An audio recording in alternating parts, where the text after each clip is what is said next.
इतनी रात को कौन आ गया? Hello sir. हेलो, कहिए क्या बात? सर आपने बुलाया? नहीं, मैंने तो आपको नहीं बुलाया। लेकिन सर फोन तो इसी रूम से आया है। मैंने तो कोई फोन नहीं किया। देखिए, आपको कोई गलतफहमी हो रही होगी। ओके सर, कोई बात नहीं, सॉरी सर। ठीक है।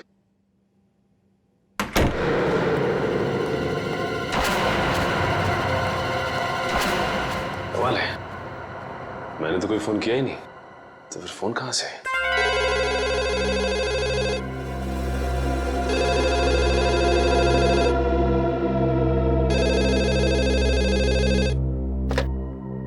हेलो हेलो, आप सीआईडी ऑफिसर सचिन है ना? हाँ, मैं इंस्पेक्टर सचिन बोल रहा हूँ। बोलिए क्या बात है? सर मेरी बात प्लीज गौर से सुनिएगा। एक खून होने वाला है सर। खून? किसका खून? एक आदमी अपनी मानसिक रूप से बीमार पत्नी की हत्या करने वाला है सर। सिर्फ आप ही है जो उन्हें बचा सकते हैं। उस बंगलों में उन दोनों के सिवाय और कोई नहीं है। ये आदमी रहता कहाँ पे? Hello hello hello.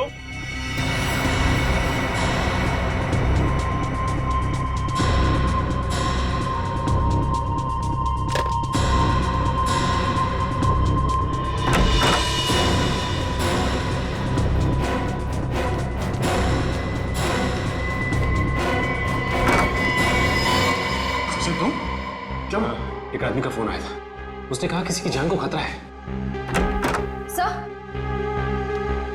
सर, मुझे भी ऐसा ही एक फोन कॉल आया था। तुम्हें भी फोन कॉल है? क्या कहा उस फोन करने वाले ने? सर वो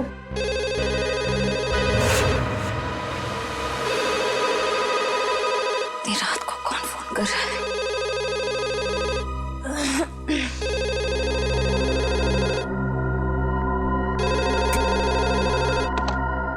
hello. Hello, inspector Shreya CID से। जी बोल रही हूँ। जी मैं आपको बताना चाहती हूँ कि एक बुजुर्ग की जान को खतरा है। उनके रिश्तेदार उन्हें दौलत के लिए मारना चाहते हैं। कौन बोल रही हैं आप? कहाँ से बोल रही हैं? देखो, मैं कौन हूँ, कहाँ से बोल रही हूँ, ये जरूरी नहीं है। आपके पास सिर्फ 48 घंटे हैं उन्हें बचाने के लिए। Hello hello.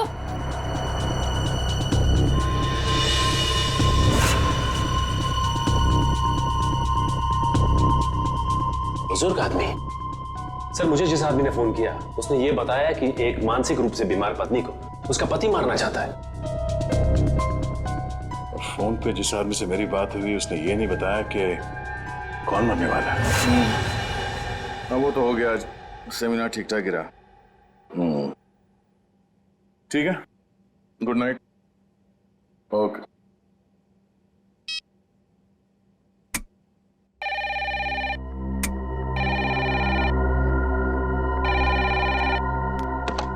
हेलो। वो कुल्हाड़ी वाला खूनी वापस आ गया है। अगले 24 घंटे में एक नया शिकार करने। बचा सकते हो तो बचा लो उसे। Hello hello hello. एक बुजुर्ग, एक पत्नी और एक कुल्हाड़ी वाला खूनी। अब ये क्या चक्कर है? तीनों की जान बचाने के लिए सबसे पहले हमें ये पता करना पड़ेगा कि फोन किसने किया था। चलो।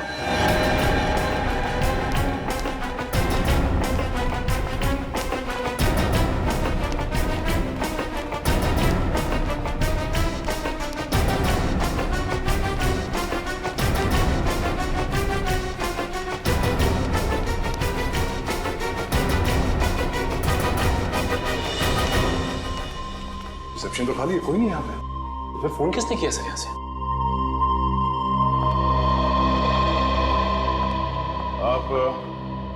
आप यहाँ के रिसेप्शनिस्ट हैं? हाँ जी, कोई प्रॉब्लम? हमारे कमरों में जो कॉल्स अभी अभी आपने ट्रांसफर किए थे वो किसने किए थे? मैंने? नहीं तो। और बिना गेस्ट की परमिशन के हम कोई फोन कॉल ट्रांसफर नहीं करते सर। अगर आपने फोन कॉल ट्रांसफर नहीं किया तो हम तीनों के कमरे में फोन कॉल कहाँ से आया? सर ट्रस्ट मी, मैं इस बारे में कुछ भी नहीं जानती हूँ। प्लीज मेरा यकीन करिए। वैसे कितनी देर पहले आपको ये कॉल्स आए थे? ये तकरीबन 5 मिनट पहले के। पर 5 मिनट पहले मैं रिसेप्शन पे नहीं थी सर। मैं कुछ काम से बाहर गई थी। ओह, शायद इसी बात का फायदा उठा के किसी ने यहाँ से कॉल ट्रांसफर किया है। रूबी, क्या बात है? कोई प्रॉब्लम है क्या? सर इन लोगों का कहना है कि इनके कमरे में कुछ फोन कॉल्स आए हैं। और पर सर मैंने फोन कॉल ट्रांसफर नहीं किया। देखो, गेस्ट इज ऑलवेज राइट। मेहमानों के साथ इस तरह से बहस नहीं किया करते। अगर ये लोग कह रहे हैं फोन कॉल्स आए हैं तो डेफिनेटली आए होंगे। अच्छा, रिसेप्शन के अलावा किसी और जगह से हमारे कमरों में कॉल ट्रांसफर किया जा सकता है? नहीं सर। ओह, इसका मतलब है कॉल ट्रांसफर यहाँ रिसेप्शन से ही किया गया है। मगर सर, हाँ सर, जाने से पहले मैंने चंदर को यहाँ रुकने के लिए कहा था। ये चंदर कौन है? हमारे स्टाफ का मेंबर है सर। और ये चंद्र इस वक्त कहाँ है? कहाँ है?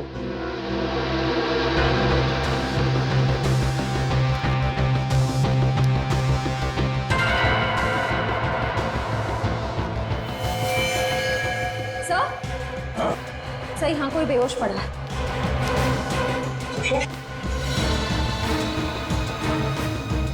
मैम प्लीज जरा पानी लेके आइए।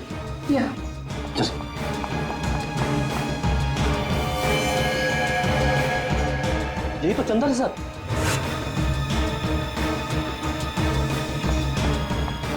ये लीजिए सर।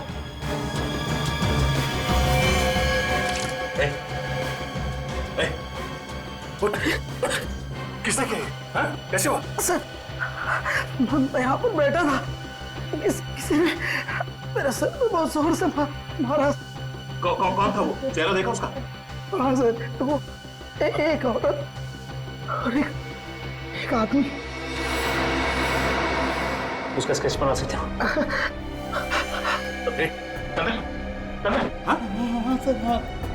ठीक है।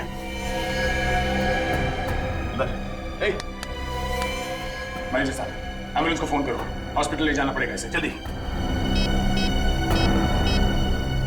सर जरूर वो लोग हम पर नजर रखे हुए थे। उन्हें ये पता था कि हम कौन सी होटल में ठहरे, कौन से रूम्स में ठहरे। हाँ सर, अगर इन हादसों के बारे में उन्हें हमें बताना ही था तो सुबह जब हम सेमिनार में आए थे वो भी बता सकते थे। इतनी रात को फोन करके बताने का क्या मतलब? ये सब एक इत्तेफाक नहीं है, सोचा समझा गया प्लान है ये। पहले हमारा यहाँ किक्कर जैसी जगह पे सेमिनार के लिए आना, उसके बाद हमारे कमरों में फोन कॉल्स। पहले में ये पता करना होगा कि वो 3 लोग कौन हैं जिन पे हमला होने वाला है। हाँ अभिजीत, छोटा सा शहर है ये किक्कर, मगर पता तो करना पड़ेगा ना कि कौन है वो बीमार औरत जिसका पति उसे मारना चाहता है, और वो बुजुर्ग जिसके पोते पोतियां उसकी जान लेना चाहते हैं। नहीं नहीं नहीं, हमारे आने की जरूरत नहीं है। श्रेया गई है पता करने के लिए, आ रही होगी। अच्छा अभिजीत, सिर्फ ये पता करना कि हमारे क्रिमिनल डेटाबेस में ऐसे कौन अपराधी है जो कुल्हाड़ियों से खून करते हैं और जो हाल ही में जेल से छूटा हो। Okay okay, thanks thanks. Sir, हाँ सर पूरे किक्कर शहर में 6 औरतें जो दिमागी तौर से बीमार हैं। उनमें से 4 औरतों का ट्रीटमेंट हॉस्पिटल में चल रहा है और 2 औरतें हैं जो घर पर रहती हैं। उन 2 औरतों में से एक औरत है जो शादीशुदा है, मल्लिका। मल्लिका और वो बुजुर्ग? सर ये है वो बुजुर्ग की फोटो। इनका नाम केतन है, किक्कर शहर के सबसे बड़े रईस हैं। अगर इन्हें कुछ हो जाए तो इनकी पूरी जायदाद उनके पोते पोतियों को जाएगी। मल्लिका और केतन, इनके घर चल के देखना पड़ेगा। सर क्यों ना मल्लिका के पति और केतन के रिश्तेदारों को हम गिरफ्तार कर लें? नहीं श्रेया, जुर्म करने का सोचना गुनाह नहीं है, जुर्म करना गुनाह है। इन लोगों को बिल्कुल भनक नहीं लगनी चाहिए कि हमें सब पता चल गया है। रंगे हाथों पकड़ना इन सबको। सर, हाँ? ये रहे उन 2 लोगों के स्केच जिन्होंने चंदर पर हमला किया और उसे बेहोश किया। ये दोनों तो? हाँ सर, ये दोनों वही हैं जो हमें सेमिनार में मिले थे।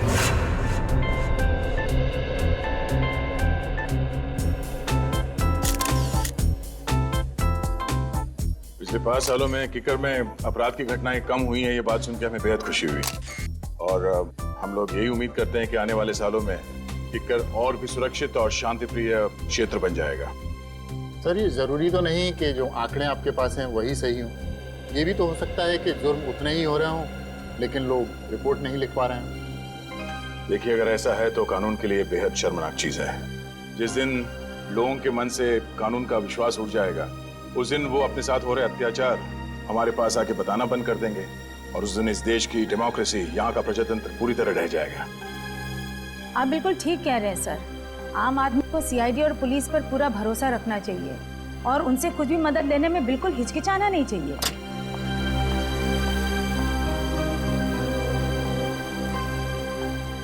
चलिए सर, खाना खा लेते हैं। हमारा अगला सेशन 3 बजे तक शुरू हो जाएगा। तो आप सबसे निवेदन है कि प्लीज ठीक समय पर आ जाइए। चलिए sir. Sir please CID team की एक साथ फोटो। श्योर।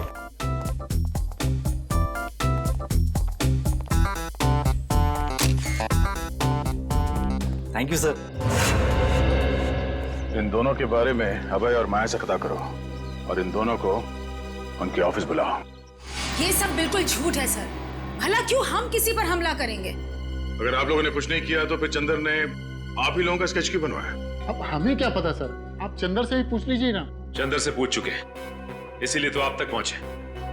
अब ये बताइए कि आप लोग क्या गैलेक्सी स्टार में अक्सर जाते थे? जी हाँ सर, जब भी हम किक्कर आते हैं होटल गैलेक्सी स्टार में ही ठहरते हैं, लेकिन कल रात हम वहां नहीं गए थे। अच्छा, जब भी किक कराते वही रुकते, पर कल रात नहीं रुके। कोई खास वजह? हाँ, क्योंकि हमारी भतीजी की किक्कर में शादी हुई है और उसके बहुत कहने पर उस रात हम उसके घर ठहर गए थे। आप चाहे तो उससे पूछ सकते हैं। पूछ भी लेंगे और रिसेप्शन डेस्क पे लगे उंगलियों के निशान वो भी मैच करवा के देखेंगे। सर अगर आप चाहें तो हमारा लाई डिटेक्टर टेस्ट भी करवा सकते हैं। जब हमने कुछ किया ही नहीं तो भला हम क्यों डरे? सर मुझे लगता है कि ये लोग सच कह रहे हैं। कि ये चंदर हमें गुमराह करने की कोशिश तो नहीं कर रहा है? चंदर ने हमसे कहा कि किसी ने उसके सर पे पीछे से हमला किया था, तो फिर उसने उसका चेहरा कैसे देखा, स्केच कैसे बनवाया?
चंदर को पता था कि साक्षी और केतन अक्सर इस होटल में आते थे, इसलिए हमें भटकाने के लिए उन्हीं का स्केच बनवाया।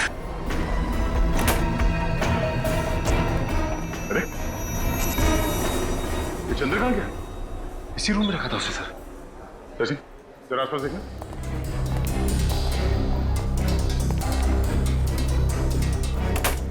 सिस्टर, इस कमरे में वो चंदर नाम का जो पेशेंट था कहाँ गया? सर वो तो अपने कमरे में ही था, किसी ने बाहर निकलते हो तो देखा नहीं उसे। सर। हाँ सचिन। सर ये खिड़की तो बंद है, यहाँ से तो भागा नहीं, लेकिन ये कपड़े छोड़ गया।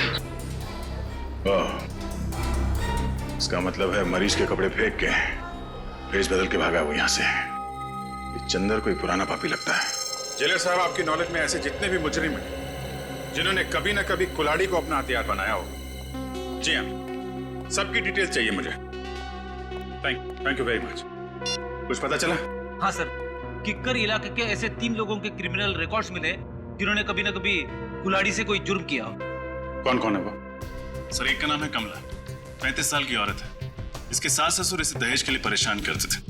एक दिन तंग आकर इसने उन पर कुल्हाड़ी से वार कर दिया। कौन सी जेल में? सर बिंजलपुर जेल में थी। पिछले हफ्ते वहां आग लगी और 6 कैदी फरार हो गए, उनमें से एक ये भी थी। और बाकी दोनों? सर एक का नाम है नरुआ और एक का नाम है जग्गा। नरुआ ने अपने मकान मालिक पर हमला किया था और जग्गा ने अपने सौतेले पिता पर। नरुआ के खिलाफ कोई सबूत नहीं थे तो अदालत ने उसे छोड़ दिया और जग्गा को मानसिक मरीज बताकर असाइलम भेज दिया गया। नरुआ, जग्गा और कमला रेडी? अपने खबरियों को बता दो, किक्कर इलाके में इन तीनों में से कोई भी दिखाई दे फौरन इन्फॉर्म करें हमें। Yes sir. हेलो, हाँ दया। Oh no, Chandar. ठीक है दया, उसके बारे में सारी इंफॉर्मेशन निकालते हैं हम लोग।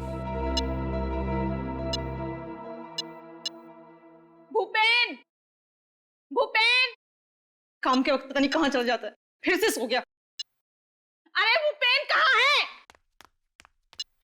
जी मैम साहब। सो गया था क्या? हाँ? नहीं मैम साहब, मैं तो बाहर घास काट रहा था। घास के साथ साथ तूने केबल की तार भी काट दी क्या? सारे के सारे चैनल गायब हो गए थे, कुछ भी नहीं आ रहा है।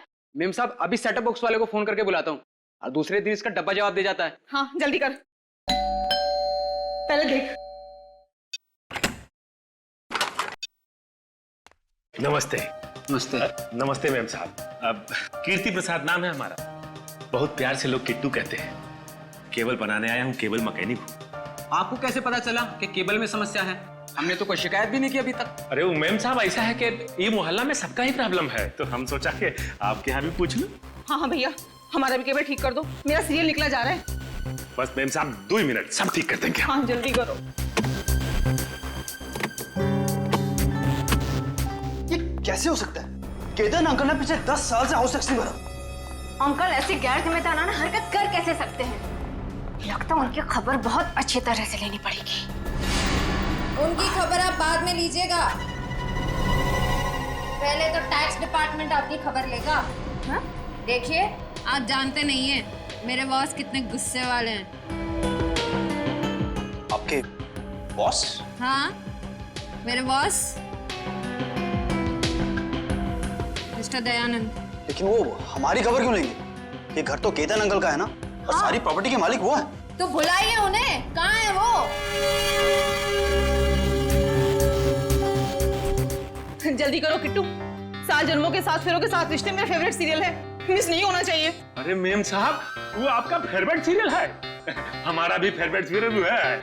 पिछला महीना जो गंगवा मरी थी ना, हमारी आंख से ऐसा आंसू गिरा मैम साहब। ये शोर कैसे है?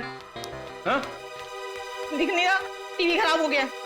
हेलो सर, माई सेल्फ कीर्ति प्रसाद। बहुत प्यार से लोग मुझे। ठीक है चलो। अबे तुमने दवाई खाई? तुम्हें मालूम है ना प्रज्वल कि बिना टीवी देखे बिना सीरियल देखे मेरे को दवाई नहीं लेती हूँ मैं। अरे टीवी खराब है, ये ठीक नहीं होगा कि तुम दवाई नहीं खाओगी। तुम बहुत बुरे हो। दवाई खाओ ना, बी ए गुड गर्ल। लो। रुको। क्या हुआ? मैं बताना भूल गया तुम्हें, डॉक्टर ने तुम्हारी दवाइयाँ चेंज की हैं।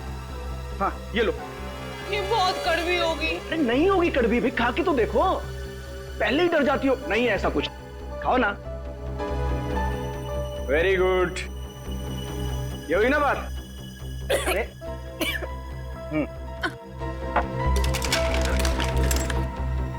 साहब क्या है कि आपका सेटअप बॉक्स में बारिश का वाटर घुस गया है, तो हम शाम को आगे ना आता हूँ। नहीं शाम को नहीं, तुम एक काम करो, तुम परसों आओ। तुम्हारा दिमाग खराब हो गया है प्रज्वल। हाँ 3 दिन तक मैं बिना टीवी के कैसे रहूंगी? और किट्टू, हमारी छत तो टपकती ही नहीं है, तो सेटअप बॉक्स में पानी कहाँ से घुस गया? तो क्या है कि मैम साहब कोनो गीला हाथ लगाया होगा सेटअप बॉक्स पे। ये इस बिपिन ने लगाया होगा। गुस्सा मत करो ना, सब ठीक हो जाए। सुनो सही, कैसे रहूंगे? तो क्या है मैम साहब के हमारे पास वो सुखाने के लिए पंप नहीं है, तो हम लेके आते हैं। हाँ भैया। अच्छा मैम साहब। क्या गिराया तूने? तोड़ा तो नहीं कुछ? अरे नहीं साहब कुछ नहीं। जाओ यहाँ से। हाँ हम आते हैं सर। क्यों गुस्सा कर रही हो तुम?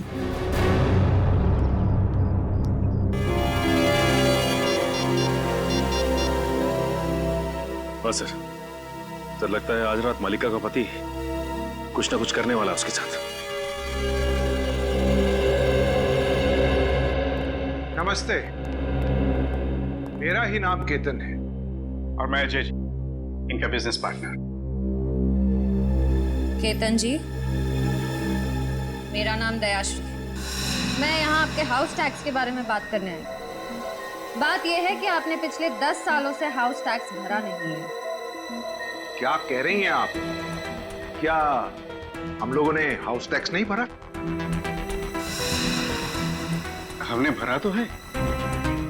दयाश्री जी, मुझे लगता है आपको कहीं ना कहीं गलतफहमी हो रही है। जे साहब, मुझे कोई गलतफहमी नहीं हो रही।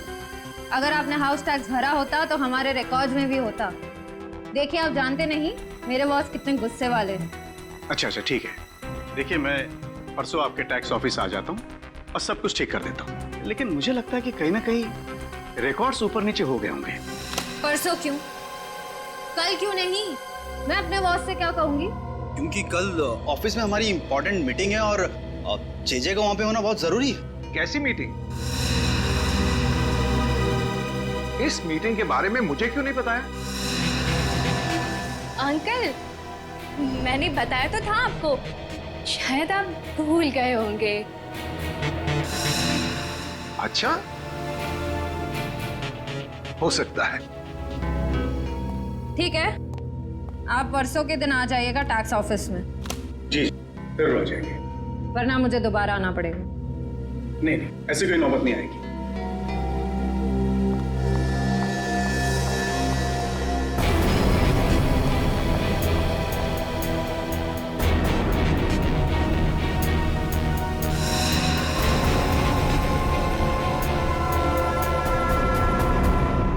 केकर से भागा?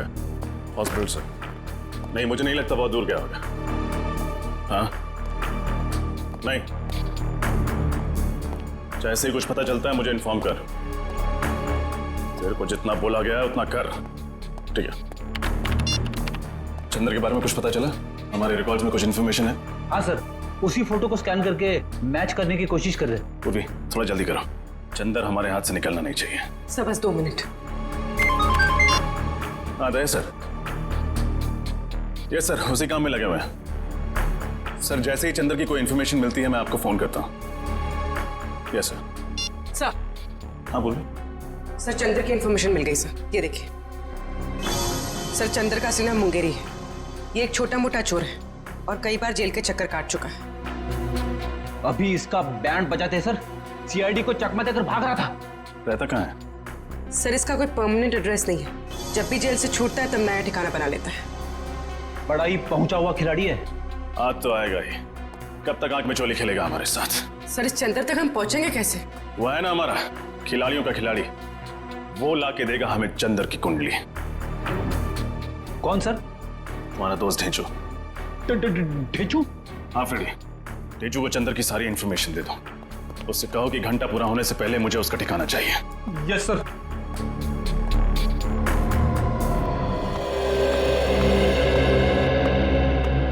नमस्ते। जरा ये फोटोज देखना। इन तीनों में से कोई ठहरा हुआ था आपके होटल में पिछले कुछ दिनों में?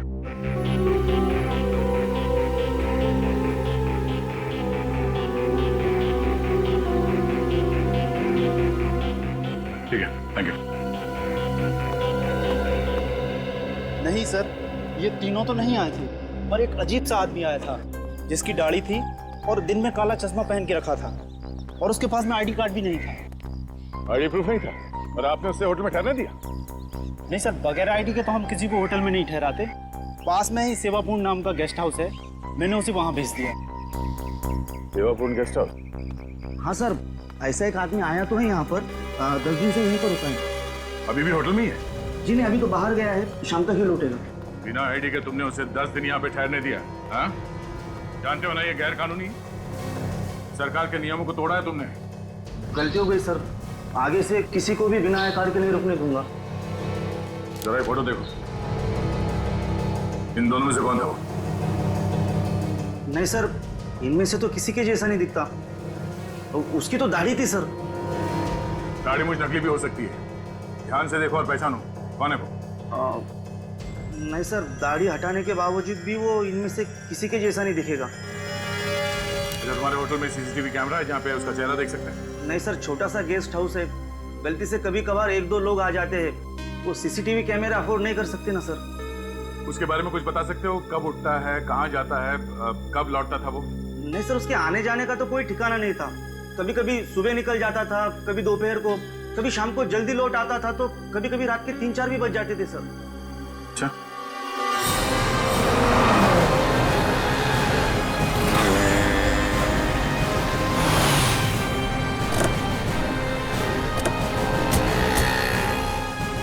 आपको पूरा यकीन है ये चंदर उर्फ मुंगेरी हमें इसी इलाके में मिलेगा? ढेंचू ने तुम यही बताया था और उसकी खबरें अक्सर सही होती। और वैसे भी चंदर अपना कर वाला काम निपटा चुका है। ये बात तो तय है कि हॉस्पिटल से भागकर वहां नहीं जाएगा। सर ये भी तो हो सकता है कि हॉस्पिटल से निकलने के बाद चंदर किसी और शहर चला गया। होने को तो कुछ भी हो सकता है निखिल, लेकिन चंदर का अपना घर यहाँ इस शहर में, चल के देखते हैं। सर काफी अच्छी प्लानिंग की थी इस 400 पीस चंदर। जिस होटल में एसीपी से ठहरने वाले थे वहीं जाके नौकरी करने लगे, वो भी बस 1 हफ्ते पहले। हाँ, घेचू ने कहा था ना कि चंदर पहले भी बहुत सारे फ्रॉड और 420 वाले काम कर चुका है, तो एक होटल में नौकरी करना उसके लिए कौन सा मुश्किल रहा होगा। सुनिए, ये आदमी चंदर, इसका घर कहाँ है? सामने दुकान पे पूछ लीजिए। Thank you.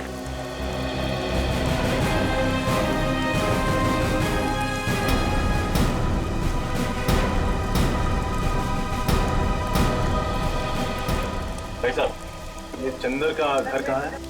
जी नहीं मालूम। मुंगेरी? आप मुंगेरी ढूंढ रहे हैं? हाँ, मुंगेरी ऑफ चंदर। मिले तो उससे कहिएगा मेरे पैसे लौटा दे।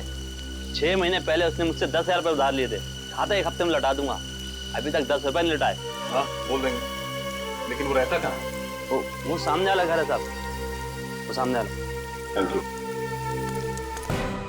सर, केतन जी के पोते पोती सारिका और रोहित, उनका केतन जी के साथ बर्ताव बहुत ही बुरा था। जब मैंने केतन जी से कहा कि कल टैक्स ऑफिस में आ जाइए, तो रोहित और जेजे ने साफ बहाना बना दिया कि हमारी कोई मीटिंग है, हम परसों आएंगे।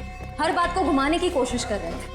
हाँ सर, और ये जो प्रज्वल मलिका को दवाइयाँ दे रहा है, उन दवाइयों के रिपोर्ट के मुताबिक इन दवाइयों में ट्रैंकुलाइजर है। अच्छा। और सर, ये दवाइयाँ मेंटल पेशेंट्स को नहीं दी जाती। और तो और सर, उसने मुझे भी शाम को आने से मना कर दिया, जैसा केतन के घर पे हुआ था। मतलब हमारा शक सही निकला, यही वो लोग हैं जिनकी हमें तलाश थी। अब बस इस सेवापूर्ण गेस्ट हाउस से हमें कुछ पता चल जाए। सर, ये एक बहुत ही शातिर खिलाड़ी है, हमें बहकाने की कोशिश कर रहा है। हाँ, पर ये बात तो तय है कि जो फोन कॉल्स हमें आए थे वो सही थे। 3 लोगों के खून होने वाले हैं। कोई तो है जो हमें चुनौती दे रहा है। सर, एक बात अभी तक पता नहीं चली कि तीसरा आदमी कौन है जिसका खून होने वाला है। हमें इन तीनों जगहों पर नजर रखनी होगी। अगर हम सही दिशा में जा रहे हैं तो बहुत जल्द पता चल जाएगा कि तीसरा खून किसका होने वाला है।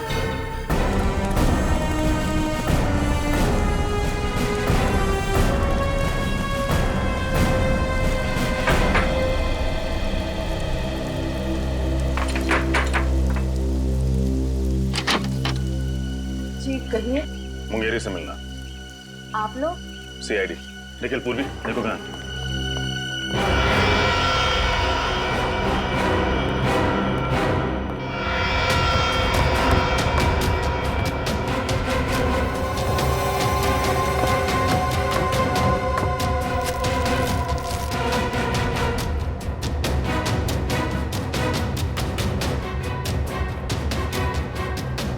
साहब, मुंगेरी घर पे नहीं है।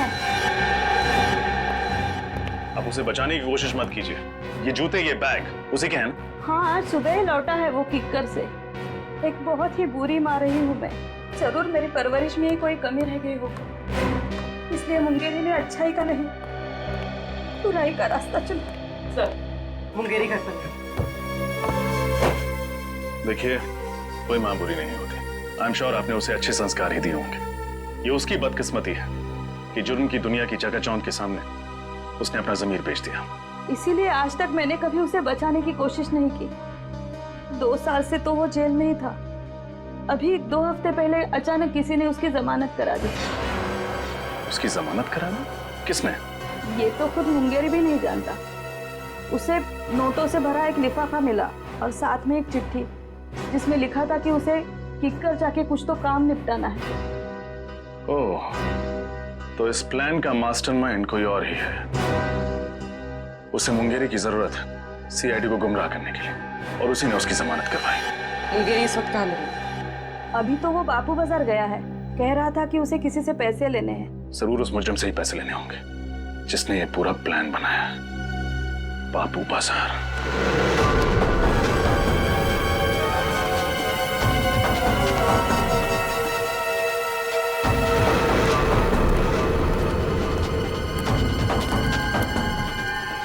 यहाँ देखते हैं। सर, वो रहा चंदर।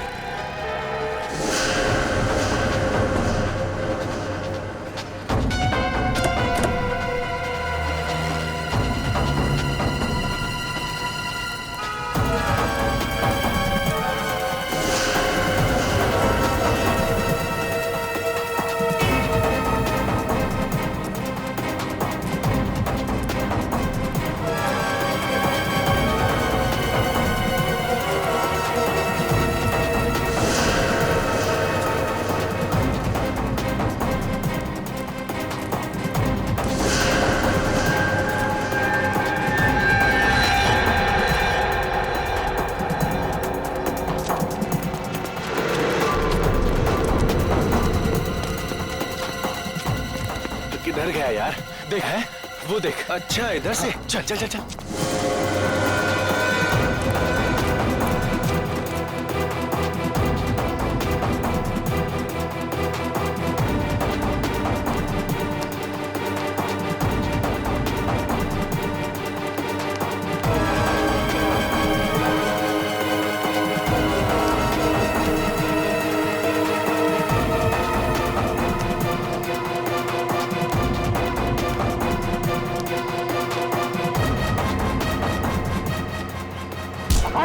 जल्दी भी क्या मुंगेरी, हमसे 2 पल बात नहीं करोगे?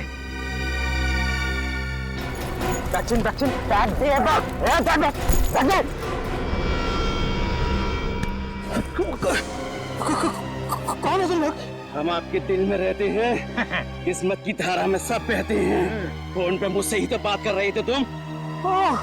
अच्छा रघु, लेकिन बॉस ने तो कहा था कि हम दोनों नहीं मिलेंगे। अबे बॉस ने तो ये भी कहा था कि सीआईडी से सावधान रहना, समझे? हाँ, लेकिन सीआईडी को मुझ पर शक नहीं हुआ। बेवकूफ, सीआईडी तुम्हारे घर तक पहुंच गई है। तुम्हें जिंदा रखेंगे तो सीआईडी हमारे कान में खतरे की घंटी बजाएगी। समझा? अबे चल। लेकिन मैंने किया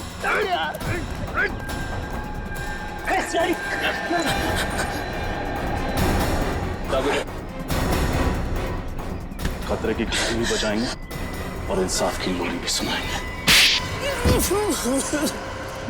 मुझे कुछ नहीं मालूम साहब, मुझसे तो सिर्फ इतना कहा गया था कि मुंगेरी को खत्म कर दो सर। किसने कहा था? किसने कहा था? बॉस ने कहा था, बॉस ने। कौन है तुम्हारा बॉस? सर कुशल। कुशल? सर कुशल तो वो होटल मैनेजर है। सर उसी ने मुझसे कहा था सीआईडी को सारे फोन कॉल्स करने के लिए। मुझे तो ये भी नहीं पता है कि मरने वाले कौन है और मारने वाला कौन है। निखिल, ले जाए ना। चल। हट। हट। अपनी किकर वाली टीम को इन्फॉर्म करना पड़ेगा। पता नहीं क्या चल रहा है इस कुशल की खोपड़ी में। ध्यान से देखो सीढ़ी। ये मुझे क्या हो रहा है? मेरा सर क्यों चकरा रहा है? हाँ? कौन सी गोली दी है? मलिका, लगता है वो दवाई ने ना साइड इफेक्ट कर दिया। हम डॉक्टर के पास ही जा रहे हैं। लगता है ये लोग मल्लिका का काम तमाम करने जा रहे हैं। गोदाम में आग लग गई। जीजे ने मुझे फोन करके बताया क्यों नहीं? कल आपको फोन करने की कोशिश की थी, आपका फोन बंद था। मैं अपना कभी फोन बंद नहीं रखता। अंकल प्लीज जल्दी चलिए, आखिर देखें तो सही कि नुकसान कितना बड़ा हुआ है। चलो।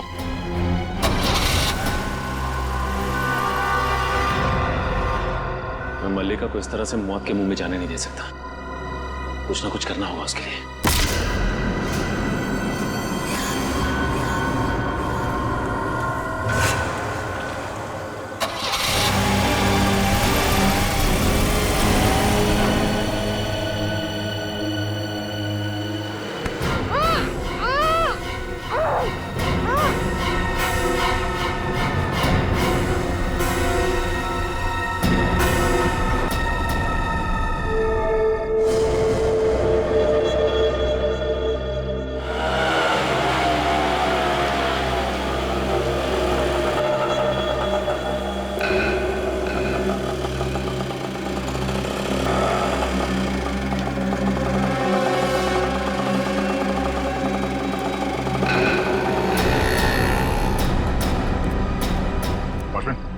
अभी जो आदमी रिक्शा से उतरा, कहाँ गया वो? साहब बड़ा ही अजीब आदमी है, उसका कुछ पता नहीं रहता है। अभी अभी आया और तुरंत उसका मन बदल गया, कहने लगा सुबह लौटूंगा। इधर ही गया है।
मल्लिका को।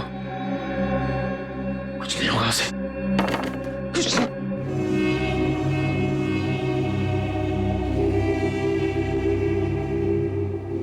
मल्लिका को कुछ होता नहीं किया, कुछ नहीं हो सकता इससे। दहशत, श्रेया, दहशत, श्रेया, श्रेया, श्रेया।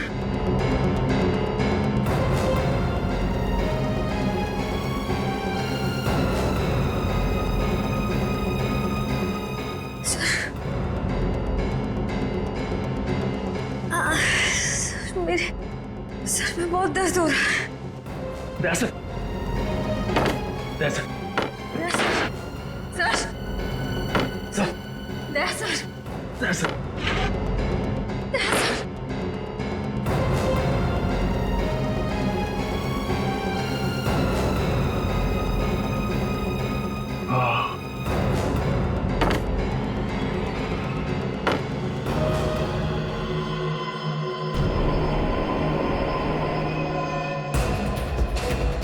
लाड़ी वाला खूनी।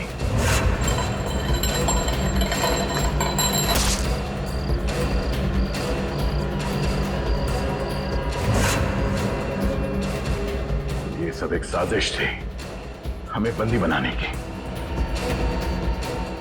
क्या समझ? मल्लिका और केतन जी भी साजिश में मिले हुए। श्रेया, मुझे नहीं लगता मल्लिका और केतन इतने शातिर नहीं है। हाँ सर, उससे पहले कि वो उन तीनों का खून करे, हमें बंदी बना लिया। सर, हमारे यहाँ छूटने से पहले उसने उन लोगों को मार दिया तो? नहीं, ऐसा कुछ नहीं होगा। हम लोग यहाँ से बाहर भी जाएंगे और उन्हें बचाएंगे भी। हमारे हाथ पैर बंधे हुए हैं, दिमाग तो खुला है।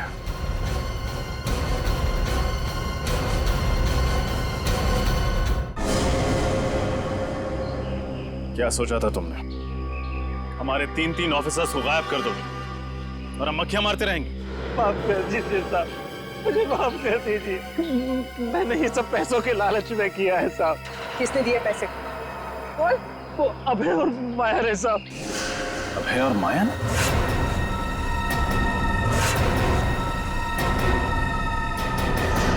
वो एनजीओ वाले जिन्होंने ये सेमिनार ऑर्गेनाइज किया था? हाँ साहब, वही साहब। साहब, वो सेमिनार तो एक बहाना था साहब।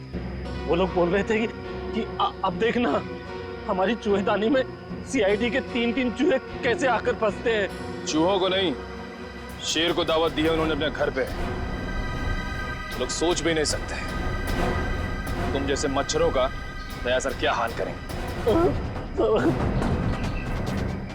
कहाँ रखा है हमारे तीनों ऑफिसर्स को? साहब, मुझे नहीं मालूम साहब, कुछ नहीं मालूम। वो लोग बातें कर रहे थे कि ऐसी भीड़ भाड़ वाली जगह पे रखेंगे जहाँ पे किसी को शक ना हो साहब।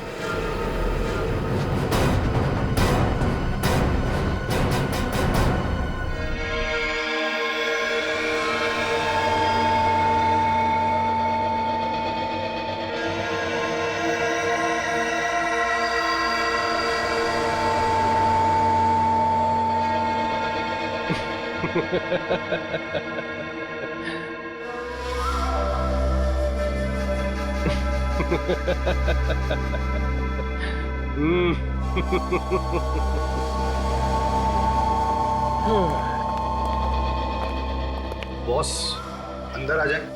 अरे अभय माया, आओ आओ आओ। बहुत अच्छा काम किया है तुम दोनों ने, बस एक कमी रह गई। कमी? वो क्या बॉस? अरे उन सीआईडी वालों के पिंजरे में कैमरा नहीं लगाया ना तुम लोगों ने। मैं देखना चाहता था कि सीआईडी वाले कैसे चीखते हैं, चिल्लाते हैं, गुर्राते हैं। वो सीआईडी वालों को तड़पाने का मजा ही कुछ और है।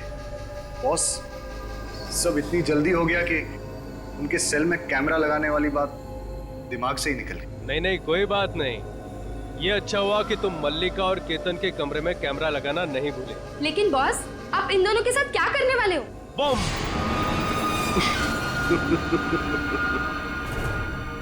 मार दूंगा उन्हें। और सीआईडी वालों को भी। इन 3 बेगुनाह लोगों को ना बचाने के पछतावे में ये सीआईडी वाले खुद ब खुद मर जाएंगे। लेकिन बस मलिका और केतन के अलावा वो तीसरा कौन है जिसे आप मारने वाले हो? तीसरा ही तो है तुरुप का इक्का, जिसकी मौत से सीआईडी वालों के हौसलों की भी मौत हो जाएगी। तुम बस देखते जाओ। बॉस, हमारा काम तो हो गया है, तो क्या हम किक्कर छोड़ के जा सकते हैं? तुम दोनों कुछ दिनों के लिए अंडरग्राउंड हो जाओ। तुम दोनों के पैसे तुम्हारे बैंक अकाउंट में ट्रांसफर कर दिए गए हैं। Thank you boss. अब होगा सीआईडी का सर्वनाश।